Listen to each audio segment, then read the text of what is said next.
Hello everyone and welcome to a brand new video. In this one, I will discuss how to unlock the brand new Hammer and Sickle melee weapon here in Call of Duty Black Ops Cold War. So of course guys, if you weren't already aware, a little bit earlier today, there was a brand new update in Cold War multiplayer as well as Warzone, adding in the brand new Hammer and Sickle melee DLC weapon. And honestly, this is kind of the end of an era because the Hammer and Sickle is the final new DLC weapon of Cold War. And yeah, with that said, in today's video, I'm going to be discussing how to unlock it, because how you unlock this weapon is similar to all other melee DLC weapons that we saw throughout the entire life cycle of Cold War multiplayer. So with that said guys, if you go on to enjoy this one, make sure you leave a like on it down below, as well as subscribe and turn on post notifications so that way you guys will not miss any of the latest and greatest Call of Duty news, class slips, and all kinds of things like that. So without further ado, let's dive right into it. And alright, so to start off today's video, I do want to mention that to unlock this particular DLC weapon, you really have two options. One of them is by completing a rather simple challenge, and the other one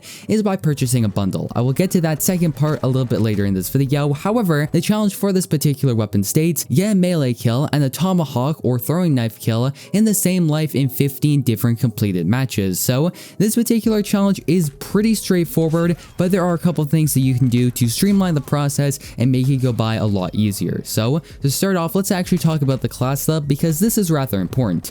Now, as you guys can see on your screen right now is the class setup that I use to complete this particular challenge. Let's actually break it down a little bit. Of course, for a primary weapon, you can use whatever one you'd like. Although I'd personally recommend the submachine gun, because submachine guns have a significantly faster swap speed. So that means you can switch from your submachine gun to your secondary weapon, which is of course going to be your melee weapon, significantly faster. So that's how come I personally recommend it, and that's how come I'm using the 74U. With that in mind, let's actually move on over to your secondary weapon, in which you are going to be using whatever melee weapon you'd like. Now, it really doesn't matter which melee weapon you're using. However, personally, I'm just using the standard combat knife that everyone has in Black Ops Cold War. So with that in mind, before I actually talk about the tactical and lethal, I want to discuss the wildcard that I am going to be using, as well as my perk setup. So breaking down my perk setup, of course, I am going to be using flak jacket, which is very good against explosive damage, which is extremely useful because when you're running around with a knife, and if you are going to be playing on Nuketown, which I will get to that a little bit later, you are going to be going up against a ton of explosive damage, so it's a good idea to run flak jacket. With that in mind, for my second perk, I am going to be using tracker, which is extremely useful because of course to complete this challenge I need to get melee kills, and if you have tracker, you are going to be seeing enemies' footsteps on the ground, so you can of course end up tracking and finding out where the enemies are,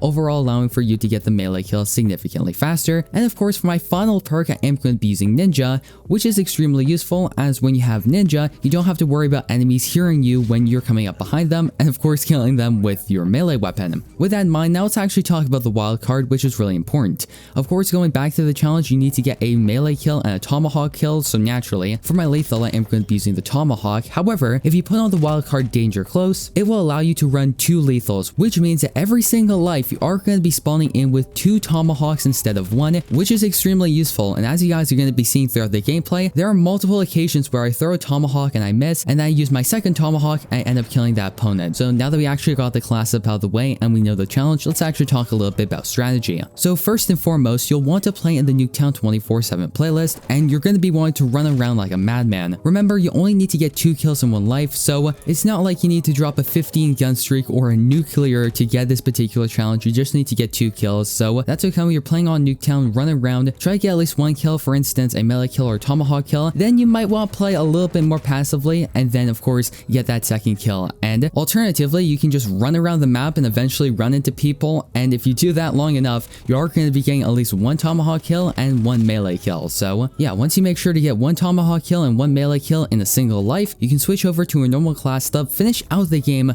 and then rinse and repeat that 15 times, and you are of course done, and you will unlock the brand new Hammer and Sickle melee DLC weapon. Now with that in mind, going back to something that I mentioned right at the beginning of this video, you can actually go into the store and purchase the split personality bundle that gives you a legendary Hammer and Sickle blueprint. So if you want to get immediate access to this particular melee weapon, you can go ahead and purchase the bundle. However, if you don't want to spend any money, you can always complete the challenge, and then you are going to be unlocking the base variation. So yeah guys, with that said, that's going to effectively wrap up today's video. Now I do want to mention that on Thursday I am going to be uploading my final thoughts video on Black Ops Cold War, which if you guys didn't already know, my final thoughts videos are my final review videos of a particular Call of Duty game. I originally started the series back in Advanced Warfare in 2015, where I gave my final thoughts on that game, and I did one for every single Call of Duty game up till 2021. And on Thursday I'm going to be making my final thoughts on Black Ops Cold Cold War. So yeah guys, with that said, make sure you guys stay tuned to the channel, and if you guys went on to enjoy today's video, make sure you leave a like on it down below, as well as subscribe and turn on post notifications, so that way you guys will not miss any of the latest and greatest Call of Duty news, class ups, and all kinds of things like that. So thank you once again for watching this video. I'm your host, Jungle, and I hope to see you in the next one.